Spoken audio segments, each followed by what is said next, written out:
Here we have a SAT math question. Okay, let's go with the question.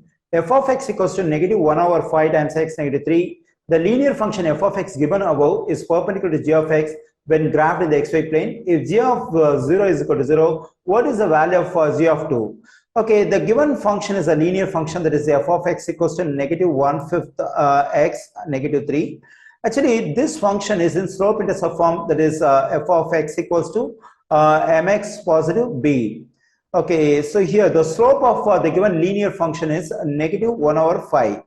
But f of x is perpendicular to another function g of x, but the question does not say whether g of x is linear or not. Since f of x is linear, we can assume g of x also as linear. Okay, so since the slope of f of x is negative 1 over 5, then the slope of g of x must be so the reciprocal of this value and opposite of this sign. So the slope of g of x equals to, first we have to take reciprocal of this 1/5, that is just 5, and we have to take opposite of this sign. So opposite of negative sign is positive. So the slope of g of x is positive 5. Actually, we use this idea because the given linear function is perpendicular to g of x. So whenever the two linear functions are perpendicular, and if you have the slope of one of the functions and to get the slope of the other function, what we need to do is we have to take the reciprocal of the slope of the given function, and also we have to change the sign of the slope. Okay, anyways, I got the slope of g of x, which is equal to 5.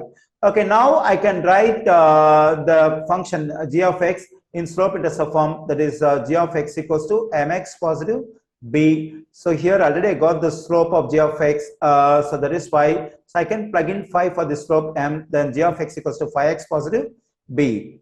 Okay, so if I want to get the value of g of 2, the function g of x must be complete, but here the g of x is not complete because there is an unknown constant b.